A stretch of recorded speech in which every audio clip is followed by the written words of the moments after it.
We now know one of the other designers of Greed Island, other than Jing, Razor, an imposing man with a great smile, I'll say that. He's kicked the Phantom Troupe off the island for trying to weaselly backdoor their way into the game. We might see them back today. Killua, he's off to take the Hunter exam. I hope we get to see some of it. I understand not all of it, but give me some. We've discovered the man who can remove other people's nen, but at a burdensome cost. And an explosive mass murder by the bomber's hands has taken out dozens of players. What confrontations are we getting into today? Let's see. What's up, guys? It's Jughead here. Welcome back to our Let's Watch Hunter x Hunter series. Today we are watching episode 66, Strategy and Scheme. So without any further ado, tune in to my full uncut reaction and stay for my in-depth analysis afterwards. So, Hunter x Hunter, episode 66 in 3, 2, 1. Oh boy, let's watch. We're starting off with Killua. The disguised, shape-shifted Kurapika have brought him to the Hunter exam location. Please show just a little bit of the Hunter exam. I completely understand if we don't see every phase, but we gotta at least see phase 1, right? At least one proctor, examiner, some new contestants. I want it to be a walk in the park for Killua. Okay. But I do want to see some. Any familiar faces? Where's Zepile? Where's Tonpa? There's Tonpa, you bastard, with your poisoned soap. I mean, poisoned soda. Oh my god, these guys again. No, it's gonna happen again. I'm sure you, yeah, but you don't know about Nen, so no matter what you do, don't mean anything. Oh my god, this is... couldn't be any different from Sato's. Oh! What was her name? That's the girl with the bees, right? You need to go from almost 1,500 to 300. You need to, so they're going from, on Zevil Island, you needed to take other people's badges. Now in phase 1, you need to take 5 people's badges. Killua, do your work. Do your worst. You're not even gonna make it up the stairs. He's thinking it's gonna be a few hours. Come on, Killua. Oh, please show some. Please show some. Oh, yep, it's all Killua. Oh my god, there's Zepile. Don't hit him too bad. Hi, and you're done.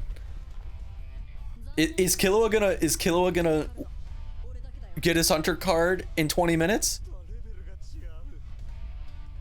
Oh my god. Yeah, I'm not gonna see the entire all phases of the Hunter exam.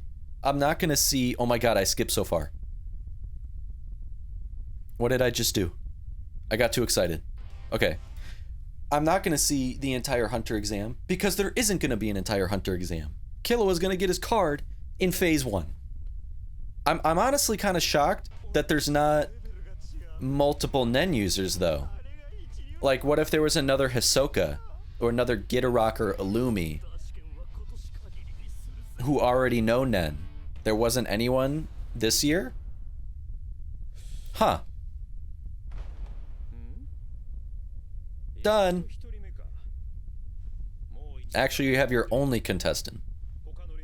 Hey, hour and a half? I thought it'd go by faster. Most of that time was probably just collecting all of the badges. Yeah, yeah.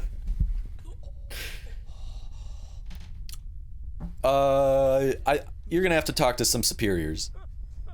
Yep. Netero, we have a situation here. We know Netero likes Gon and Killua. Denizen of the Darkness. That's a nickname. Oh my god. Last Hunter exam felt so grueling. Now it's almost effortlessly dismantled due to his evolved abilities. The test is over in one phase. The first phase. In just 1 year, he went from troubled child with innate talent to a formidable, refined combatant under proper guidance and nurturing from her. Oh my god. They've been doing some work too while you were gone. No, you need to keep some of those spells to protect yourself. Yeah, protect yourself. Yes, these yeah. You guys are safe now. Blackout curtain. Start by using this one. The Nen priest. Maybe. Fill him in on what's going on. I can't read anybody's names. But a lot of names should be gone because they're all dead.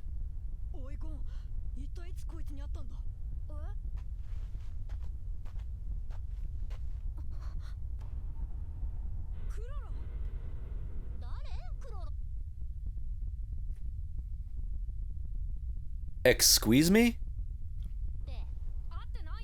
Bisky, hold on.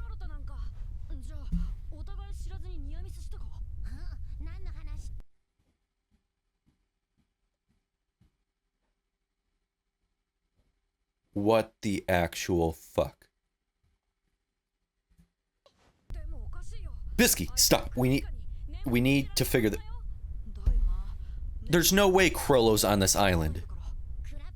Yeah, Chrollo doesn't have Nen, and you need it to enter the game. And why would you risk... and why would you risk even seeing one of the Phantom Troupe members? So they are back in the game. They've gone through the proper channels.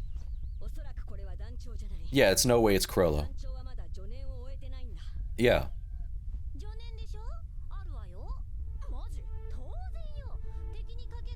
If you can place Nen on others, it's not unreasonable to think Nen can be removed as well. Does that mean Chrollo has removed Kurapika? No, not yet, not yet, not yet. Somebody's taken his name. Your name isn't technically tied to your being. It's kind of like your username that you decide to type in. It's not like the game knows Killua is Killua. Killua and Gon and Biscuit typed in their names into the game or stated what their names are. So it can be anyone who just chose Chrollo. This island is directly east of York New City. And Chrollo said, east, huh? You will find one who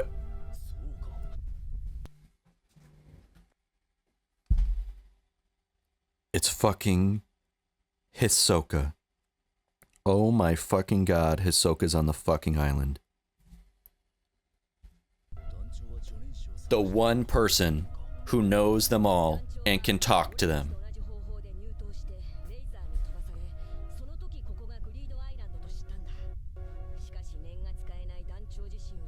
Oh my fucking god. Oh my god. And like what did I say last episode? Hisoka would love to help Chrollo get his Nen back. How does he know that that Nen priest is here? Oh my god, everybody. I was saying Nen priest. Nen Exorcist sounds so much fucking better. God. Oh my god, but the entire troop is coming here?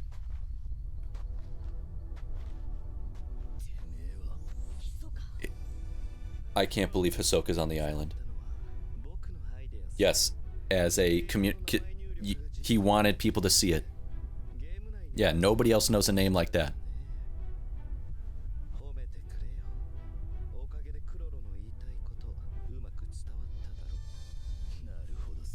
How much do they hate Hisoka for being a traitor?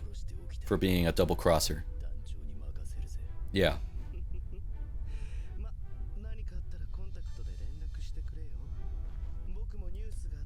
He's operating alone. And so has Hisoka been spying on Gon and Killua? Please have them interact.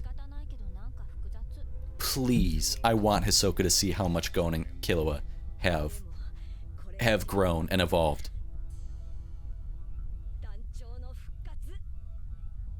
It's only a matter of, oh my god. We're getting everybody this fucking episode. I didn't anticipate hearing or seeing Kurapika for dozens of episodes. Let me go back. I would know at once if Nen I placed on his... So Kurapika can tell when a judgment chain or any chain he's using has been removed or gone.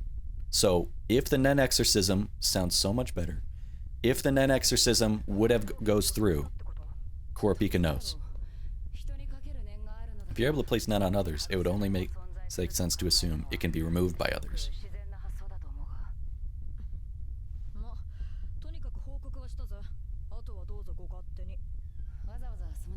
Killua is so loyal, promptly calling up Kurapika to let him know about the ominous appearance of Chrollo's name. Ugh. Nostrada is a little worse for wear because Neon doesn't have her powers.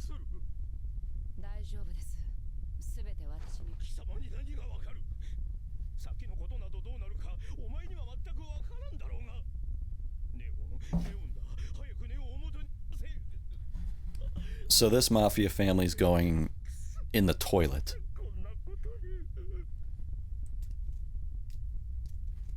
And she has no clue what happened.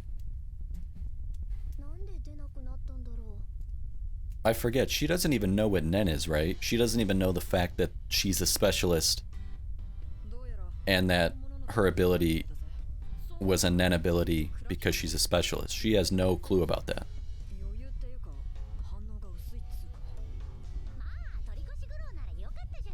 Yeah, that was an interesting emotion from Kurapika. If Kurapika has thrown out that desire for revenge, great. But I am curious why he seems so disinterested. If he just had other things going on, or if he's confident enough in his abilities.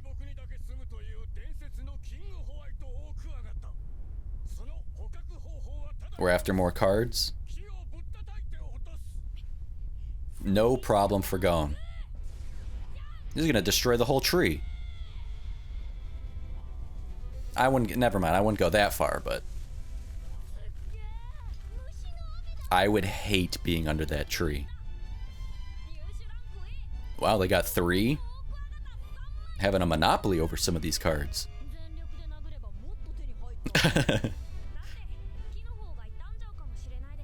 True. Let's be respectful to nature.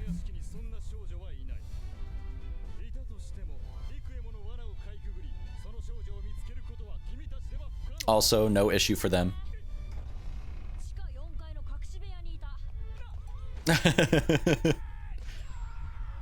Hey, taking a note right out of Bisky's book.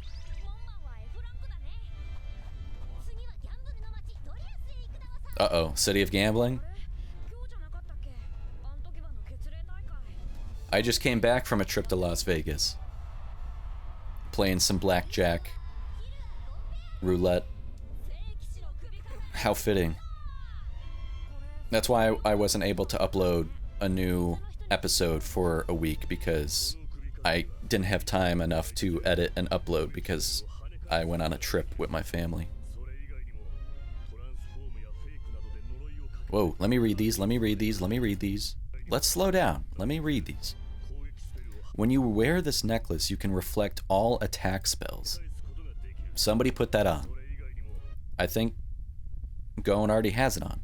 Change one card in your possession into any other card in your possession. Card will now count against the limit of the new card type. If limit has already been reached, nothing will happen, and the transform card will be destroyed. Okay.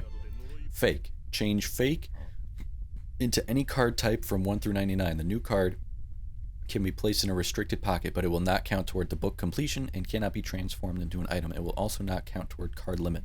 Okay. Yep, Gon's wearing the necklace already. Sick. And that's a dope necklace. Hey. Jesus.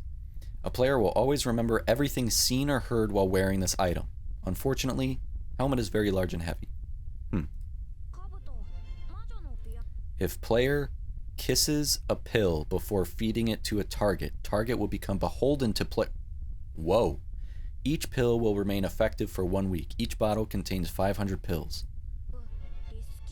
Risky dice. Oh, we are going to Gambling City. A 20-sided dice. Just like Dungeons and Dragons.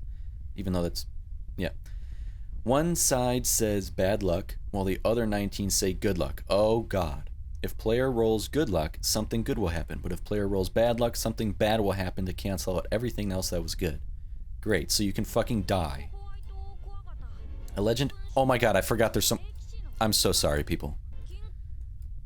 A legendary insect that releases pheromones which attract other insects to start a massive colony. Can only leave the colony for brief evening walks. Huh? Hello. A girl who releases golden dust. 1 bath a day will net 500 grams. Very shy and quiet. So I can see some perv who wants a lot of money to take this card out of the game. When a player wears this, all spells targeting the player will be reflected. Can also dispel curses placed on... so that's what Gon is wearing right now. They've got a lot of cards. I'm liking this. But please be careful with risky dice if we're going to Gambling City. Yes, it's all because of your training. Thank you, Bisky. Uh-oh. Hisoka? Hisoka? Oh. Who are you?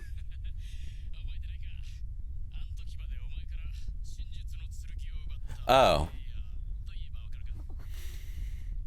So they weren't affected by Genthru's bombs.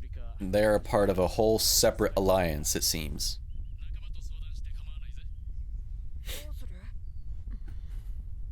You should also be letting them know about Genthru.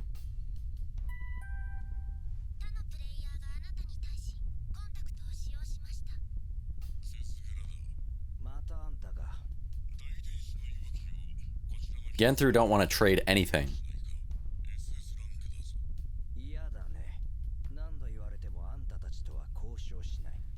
Did Genthru come in through Batera and Sesguera's group? No deal. Stop talking to me. 92 different cards. All that's left are the cards monopolized by other players. Ooh, 95. Ah. Yeah, you never know. This is getting so nuanced and complex. I love it.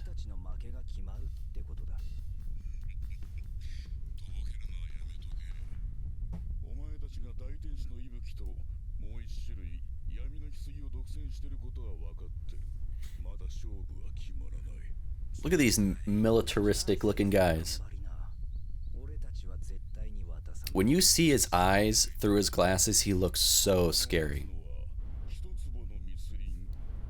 Oh my God. I keep having to rewind to read these cards. The entrance to an enormous forest known as the Mountain God's Garden. Many species exist only in this forest. Are all friendly to humans. Okay. Upon entering and exiting Hollow, Player will be transported to a desolate location. However, player can return to original location without spending any money. As the name implies, palm top dragon, this dragon fits on your palm. Willingly obeys its master. If raised lovingly, it can learn to speak. Okay. It is interesting seeing so many cards that may not be practical in the game, but could be cards you'd want to take out if you cleared the game, since you're allowed to take 3.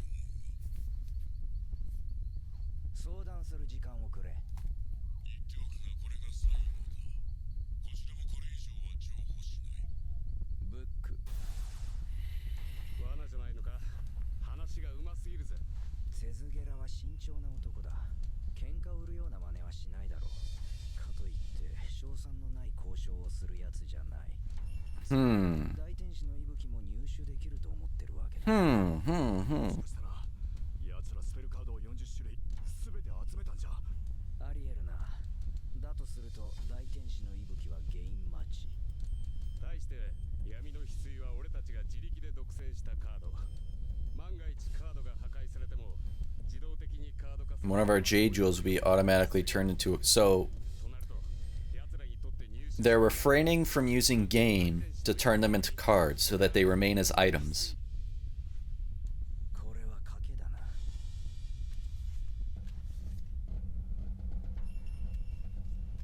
So they did meet.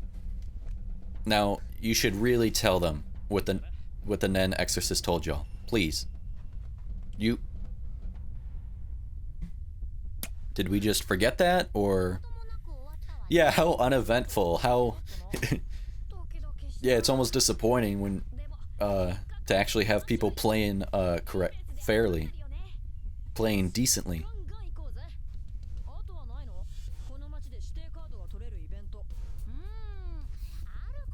And when are we gonna join her on getting that, gemstone she wants? Oh god.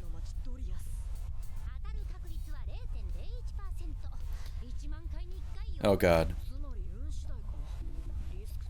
We know how much Killua loves to gamble. We saw that at Heaven's Arena.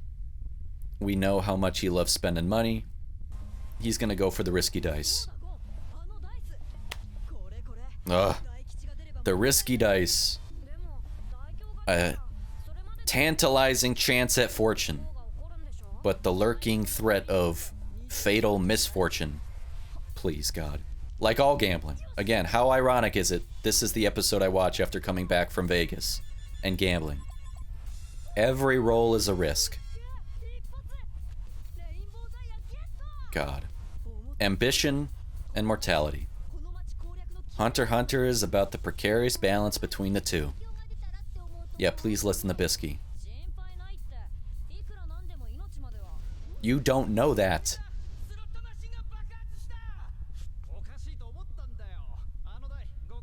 Yeah, where's his risky dice on the floor? Yep, right fucking there.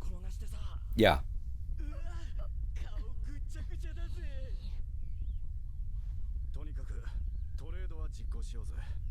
Now, could you use your Ken to protect you?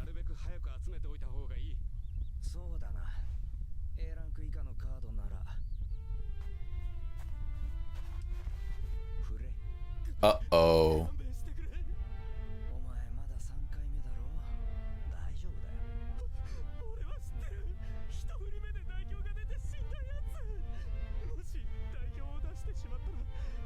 His third time rolling the dice.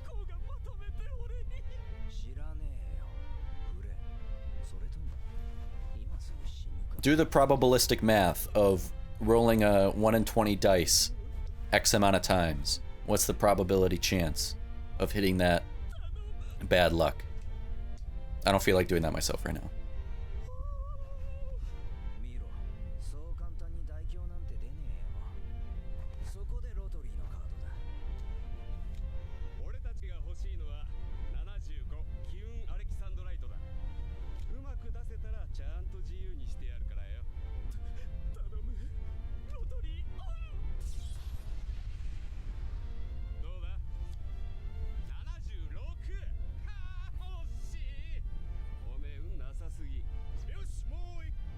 This is like almost straight. This is like Russian roulette. This is like straight out of the Deer Hunter, but Hunter x Hunter version. How many times have you made him roll this?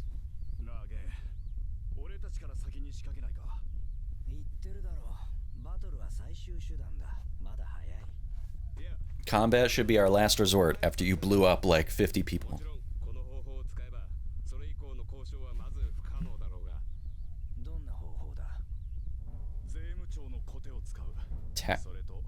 Tax Collector's Gauntlet. When equipped, player has the ability to cast Levy, but each cast will destroy a random card from player's restricted slots. Okay.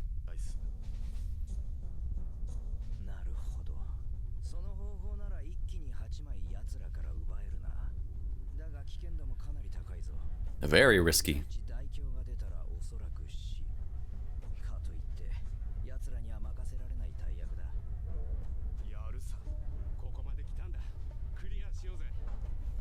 How long have you guys been here doing this? That you're willing to risk that to finally clear the game?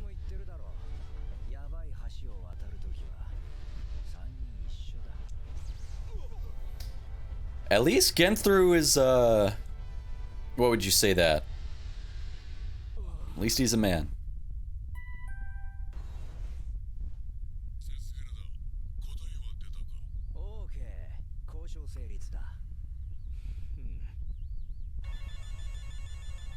Killua, stop. Stop. This is degenerate slot gambler. The people you see chain smoking in Vegas at 3 o'clock in the morning playing fucking Wheel of Fortune slot. Yes, please. Thank you, Bisky. Again, I talked last episode about Bisky's nurturing. And you see it again right there. Thank you, Bisky. She timely knocks out Killua to curb his impulsive gambling. It's comedic relief, but also a reminder of her mentorship and protection against the inherent dangers of unchecked ambition. Her sternness mixed with her affection keeps the boys grounded. She wants to ensure, hey, while they traverse these high-stakes adventures, which we all enjoy going on, we're not losing the sight of the discipline required to survive this game. This may be in a game, but this isn't a game. Now let's move on to the actual discussion. This is going to be a pretty tight, concise discussion. I only got several things I want to discuss today. But God, this episode really exemplified Greed Island is a game operating on a system that is at any given moment so meticulously structured, and in another moment so maddeningly unpredictable. Cards, now dice, gambling, tricks and trades, just an enduring metaphor for life's inherent uncertainty and randomness. Random chance, probability.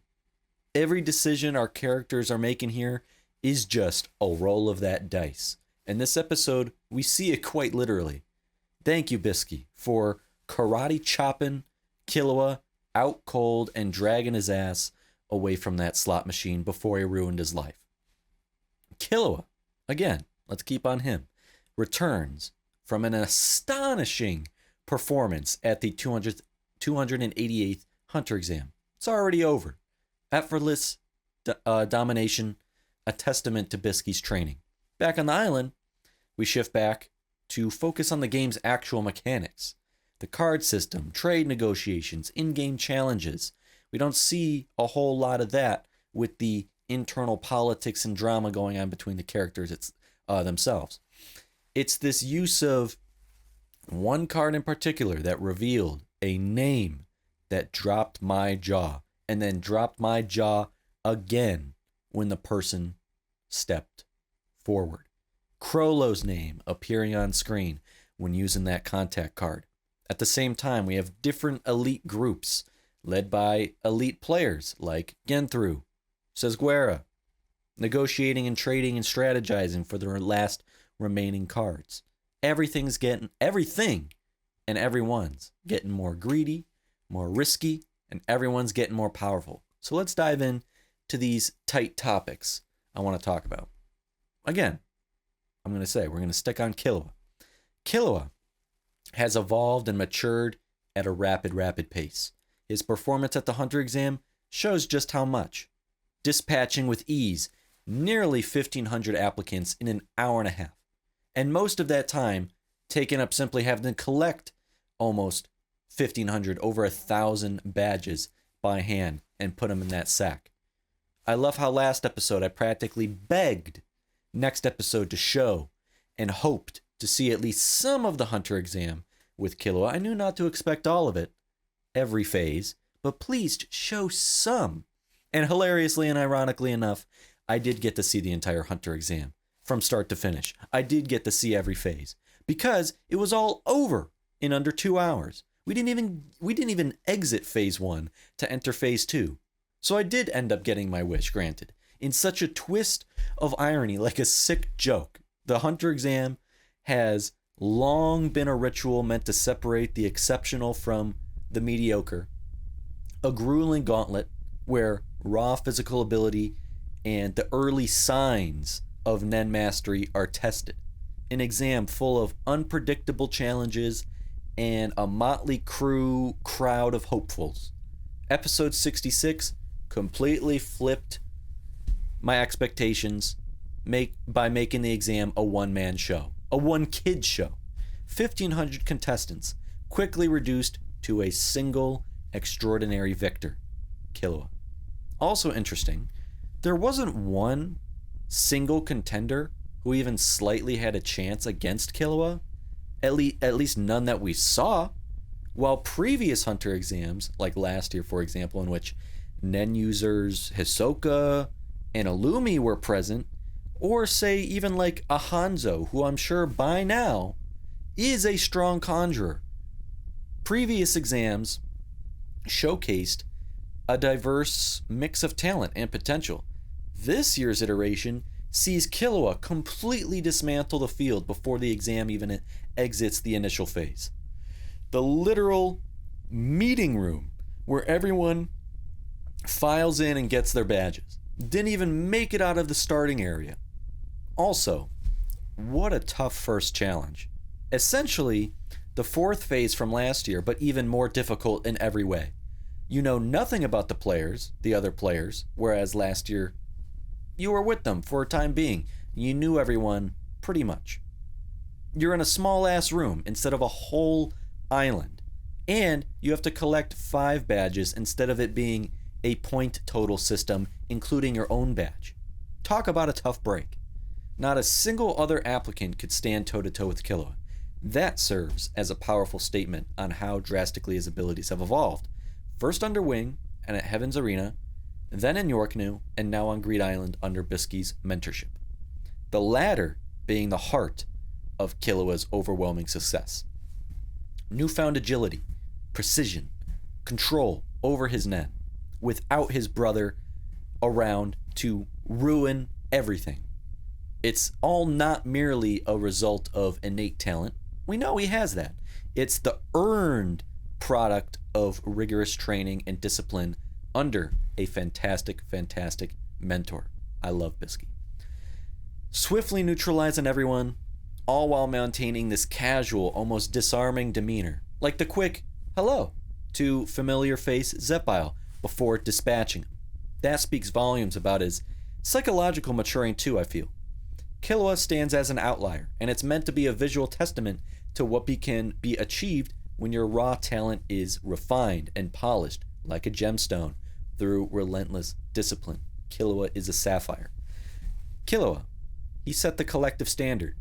As we know, though, there was a price of his excellence. His performance can also be kind of a bittersweet illustration, if we remember and keep in our minds always when watching Killua, of the costs involved in his excellence to get there, to get this to this moment.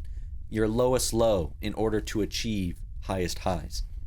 The torture he went through as a child, the abuse and torment Illumi put on Killua at the end of last year's exam, where Killua murdered somebody. To now be here again, redeeming himself, proving his family wrong, and living his own life. But what I really want to talk about, I should say who I really want to talk about, you know exactly who. You know his name. Hisoka. Holy shit. If I can't have Kurapika and Leorio forming our whole complete squad every episode, then give me the next best thing, which is Hisoka in the same place as Gon and Killua. Hisoka, 7 episodes is too long to be without you, okay? I want Hisoka to be a protagonist so bad. I want him to be a regular main character so bad. Please have Hisoka and the boys interact. Please, for the love of God. I know they will. Like, they just have to. Tagashi wouldn't do us like that. There's, like, no way they won't. But please be as soon as possible. It's like that SpongeBob meme. I need it. I still can't even, like, believe Hisoka's on Greed Island. And his unexpected entrance isn't even merely a cameo. He is here to stay for a while. He is here carrying a calculated purpose. Fuck yeah. Hisoka is on a mission for himself ultimately, but right now on the behalf of another. Hisoka's long-held desire for a climactic, fully powered battle with Chrollo is the driving force behind his actions here. With Chrollo currently inhibited by Kurapika's judgment chain, he cannot manifest his Nen abilities. For Hisoka, who thrives on the prospect of a challenging fight, the prospect of Chrollo reclaiming his power is simply irresistible. The dynamic is so great. Hisoka infiltrated the spiders. Never gave a shit about their troop or what it means or what it stands for. He finessed them all. I wouldn't be surprised if Chrollo even knew or suspected this entire time, but everyone else was surely fooled. I'm sure Chrollo resents him. I know for a fact the rest of the troop hate him and want him dead, want to kill him with their own hands, but they won't. They all must work with him right now. Chrollo has to hire him. The troop have to abide by Chrollo's wishes and his decisions, so they have to abide by Hisoka. It's all on Hisoka to get them all on the same page. It's all on Hisoka to either deliver Chrollo to Abengane or deliver Abengane to Chrollo. And by assuming the alias of Chrollo on the contact card, Hisoka not only sends a cryptic message to the spiders, but also positions them as their intermediary. This also sends a message to Gon and Killua. Like, hey, look who's here. Do some investigating. Come find me. Because we know he's been following them and watching them. Chrollo showing up on the contact card strongly implies that Hisoka's been in the vicinity of them. In a sense, watching them. Even if Gon and Killua haven't consciously registered any encounter with him. Hisoka is known for his subtle, lurking self. He observes from the shadows or high up on the perches, not drawing any attention. Who knows how long he's been present here? No party would know unless or until they obtained and utilized a contact card. He loves to have a role. Here, he has a dual role, and it's central to his character. On one hand, he's always the wild card, and on the other hand, he is more than willing to serve as the conduit through which Chrollo might regain his Nen. What I want to know, how Chrollo and the troop each knew that Abengane was on the island. How did they know a Nen Exorcist would be playing Greed Island? And how did Chrollo know Greed Island was to the east? Also, before I keep going, I know now that his name is Abengane. Okay.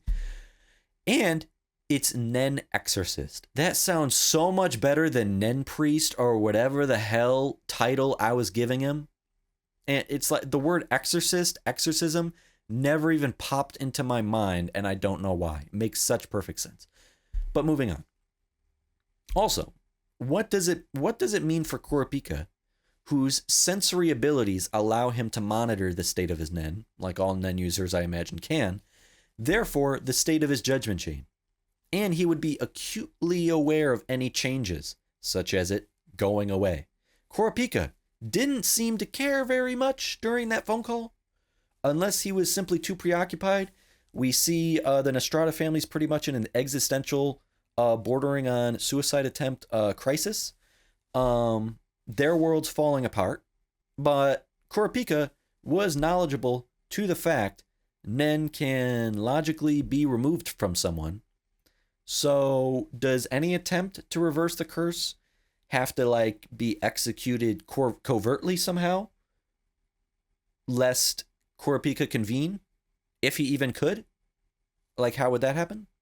This is what I'm curious about. These are the dynamics here I don't quite understand, and I need to see it all be played out. Will the troupe negotiate and pay for Abengane services?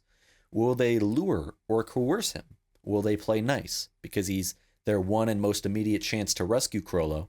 Or will they use force? Typical of them. Will they want to recruit him to the troupe? Though his personality does not fit their group, I don't feel like they mesh well as a unit. He is here on Greed Island for money. His eyes widened when he heard the compensation for clearing the game, so he might align with the troupe in those regards that way. The troupe, they have more than enough money to pay. They don't care about money. So it's kind of like that Joker quote. It's not about the money. It's about sending a message. So that shouldn't be an issue when it comes to money. What I mostly care about, what I already said, is Hisoka meeting Gon and Killua. Hisoka's observations on the growth of Gon and Killua. Hisoka, ever the astute observer and opportunist, has likely been watching events unfold on Greed Island long before his dramatic appearance. Who knows how long he's been here? Both boys have showcased exponential growth. And I know in the beginning, Hisoka was primarily interested in just Gon, developing into a worthy future opponent. That iconic quote, the unripe fruit, as he called him. He's waiting to ripen for the picking. But Killua is now also of particular interest to him too. He has to be. For Hisoka, the evolution of these two young fighters here, he's been able to watch, follow, and observe since their very beginnings, is a source of both amusement and genuine anticipation. On one level, he has been and is impressed by the sheer raw power and talent and tactical precision that they display always. Their ability to navigate the brutal high-stakes environment of first the Hunter exam and then Heaven's Arena to both emerge relatively unscathed, bar a few broken bones, but to willingly now find themselves to willingly involve themselves, I would say, in the York New Chaos, and now place themselves in Greed Island. It signals that they are no longer naive beginners, but formidable contenders with confidence, newfound skill, maturity. On another different level, Hisoka is calculating. A fully powered Chrollo would be the perfect opponent for him. But should Gon and Killua continue to develop at this kind of pace, they too might one day become even more worthy rivals. Hisoka's character is defined by an unwavering obsession with finding opponents who can truly challenge him. His mantra is centered around the idea that the ultimate satisfaction in battle is derived not from easy wins, or maybe not even winning at all, but from facing adversaries who push him to his limits, push him as close to the edge, to the void, to death as possible. Every confrontation is that opportunity to test and refine his own skills and his Nen. That's why he's drawn to Gon and Killua. Their potential, even if they are not yet his equals, he gets to follow their development, perhaps influence it, and their evolving power can promise an eventual exhilarating confrontation one day, maybe hopefully. If Hisoka finds that Gon and Killua have grown significantly stronger, it could influence not just his strategy moving forward, but him as a character himself, and that's what I want. Again, I want Hisoka to become a main protagonist. I want him to become a regular. I loved those moments where Hisoka spoke either like words of encouragement or philosophical bites or taught important lessons to either Gon or the both of them. During the Hunter exam, during Heaven's Arena, I want him here on Greed Island to do the same. I want him to be a character you see every episode or every other episode, not gaps like this where 7 episodes go by without him. It's still not nearly ready for Hisoka to be challenging either of them, obviously. So in that long meantime, I want Hisoka to be more of a cultivator, a nurse, a protector, an ally, mostly. I wouldn't say Hisoka has motivations of or operates in malice or pure self-interest alone. I don't think his code is entirely self-serving.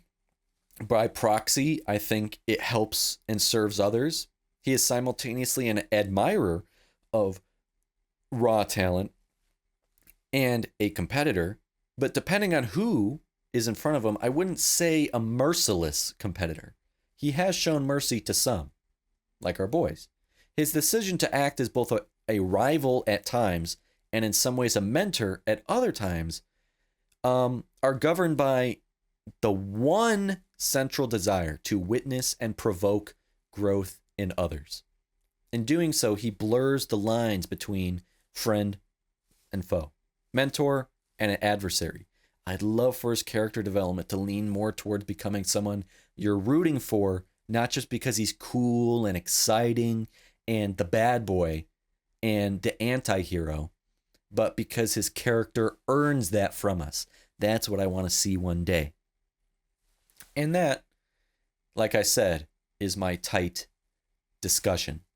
Very concise, straightforward, a little shorter today, I imagine, but not much else I want to talk about in this episode. So, if you enjoyed the video, hit that like button, subscribe if you haven't already to stay in the loop here, keep the conversation going down in the comments below, and check out my Patreon if you're interested in early access and exclusive content. Having said all that, and with that said, so long, until next time, thank you, have a good one, peace.